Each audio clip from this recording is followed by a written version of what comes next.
नमस्कार दोस्तों, नहाने के बाद बिल्कुल भी न करें ये 3 गलतियां, वरना हो जाएंगे कंगाल। वास्तु के अनुसार घर का बाथरूम ही एक ऐसी जगह है जहां पर सबसे ज्यादा नकारात्मक ऊर्जा उत्पन्न होती है।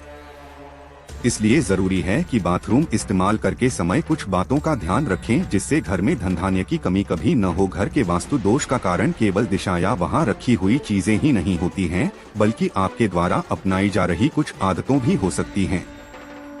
अक्सर हम दिनचर्या के कामों में कुछ ऐसे में काम भी कर देते हैं जिनके बारे में हमें ज्यादा पता नहीं होता है कि यह भी वास्तु दोष और आर्थिक तंगी के कारण बन सकते हैं। इन्हीं में से एक है नहाने के बाद बाथरूम को यूं ही छोड़ देना। वास्तु के अनुसार स्नान करके तो हर कोई खुद को पूरी तरह शुद्ध कर लेता है, लेकिन जब बात घर के वास्तु की आती है तो बाथरूम में कुछ चीजों को यूं ही छोड़ देना नकारात्मक ऊर्जा बढ़ाने का काम करने लगती है। जानिए ऐसी ही कुछ आदतों के बारे में जिन्हें तुरंत बदलना बेहद जरूरी है। स्नान के बाद कपड़े छोड़ देना।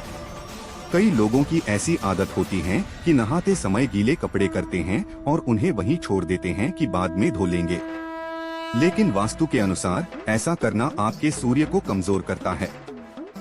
इसलिए नहाने के बाद गीले कपड़ों को बिल्कुल भी छोड़कर न आए, बल्कि स्नान करने से पहले ही धो लेना चाहिए, वरना सूर्य कमजोर होने से जातक के मान सम्मान में कमी आएगी। इसके साथ ही धन हानि और कई संघर्षों का सामना करना पड़ सकता है। बाथरूम में टूटे बाल छोड़ देना। अगर आप भी नहाने के बाद टूटे हुए बाल नाली में ही छोड़ देते हैं तो तुरंत ही इस आदत को बदल डालें, क्योंकि यह भी आर्थिक तंगी का एक कारण बन सकता है। वास्तु के अनुसार बाथरूम में टूटे हुए बाल छोड़ने से शनिदेव के साथ साथ मंगल भी क्रोधित हो जाता है, जिसके कारण धन हानि के साथ साथ करियर में भी बुरा असर पड़ता है। इसलिए नहाने के साथ ही टूटे बालों को कूड़ेदान में फेंक देना चाहिए। बाथरूम गंदा छोड़ देना। कई लोगों की आदत होती है कि खुद को साफ कर लिया, लेकिन बाथरूम में गंदा पानी जस का तस पड़ा रहता है। वास्तु के अनुसार ऐसा करना गलत बात है, क्योंकि इससे राहु और केतु के साथ साथ शनि ग्रह भी नाराज हो जाते हैं, जिसके कारण इन तीनों ग्रहों के दुष्प्रभाव तेजी से बढ़ जाते हैं। इसलिए नहाने के तुरंत बाद बाथरूम को भी साफ कर देना चाहिए, जिससे आपको आर्थिक हानि का सामना न करना पड़े। नहाने के बाद इस तरह रखें बाल्टी। अधिकतर लोगों की आदत होती है कि नहाने के बाद बाल्टी में बचे पानी को यूं ही छोड़ देते हैं या फिर खाली करके रख देते हैं, लेकिन वास्तु के अनुसार ऐसा नहीं करना चाहिए। नहाने के तुरंत बाद गंदे पानी को फेंककर साफ पानी भर देना चाहिए। अगर आपको पानी भरकर नहीं रखना है तो उल्टी करके बाल्टी रख दें। इससे वास्तु दोष की समस्या उत्पन्न नहीं होगी। गीले कपड़े ना रखें।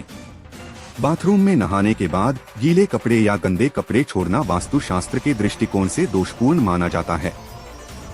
वास्तु शास्त्र में सूर्य की ऊर्जा को महत्वपूर्ण माना जाता है।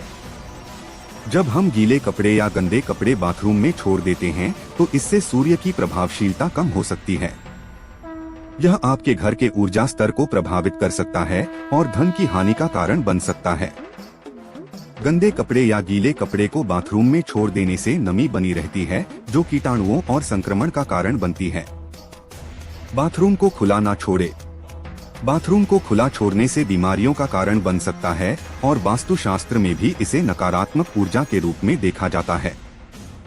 इससे घर के ऊर्जा स्तर प्रभावित हो सकता है और धन की हानि का कारण बन सकता है। बाथरूम गंदगी, नमी और भाप का स्थान होता है और इसलिए संक्रमण के लिए आसार बन सकता है। खुले बाथरूम से संक्रमण की क्षमता वाली कीटाणुओं का घर में प्रवेश हो सकता है और स्वास्थ्य पर नकारात्मक प्रभाव डाल सकता है, जिससे आपके परिवार के स्वास्थ्य, मनोभाव और समृद्धि पर नकारात्मक प्रभाव पड़ सकता है। बाथरूम को साफ रखें। गंदे बाथरूम में नकारात्मक ऊर्जा के प्रवाह के संबंध में वास्तु शास्त्र के अनुसार यह नकारात्मक ऊर्जा को अधिकतम आकर्षित करता है, जिससे घर के सुख शांति, स्वास्थ्य और आर्थिक स्थिति प्रभावित हो सकती है। इसके साथ ही बाथरूम की गंदगी से राहु, केतु और शनि ग्रह भी नाराज हो सकते हैं, जो आपके घर में असामयिकता और समस्याओं का कारण बन सकते हैं। इसलिए वास्तु शास्त्र के अनुसार आपको नहाने के बाद बाथरूम को अच्छी साफ कर ले, बाल्टी खाली ना छोड़े। यदि आप वास्तुशास्त्र के माध्यम से घर में दुहक और वास्तु दोष से बचना चाहते हैं, तो आपको नहाने के बाद गंदे पानी को फेंक देने और उसे साफ पानी से भरकर रखना चाहिए। दोस्तों, फिर मिलते हैं अगले वीडियो में। वीडियो पसंद आई होगी तो लाइक और सब्सक्राइब करके सच्चे शिव भक्त कमेंट में हर हर महादेव जरूर लिखें। मिलते हैं अगले वीडियो में। अपना ख्याल रखिएगा। बोलिए राम राम।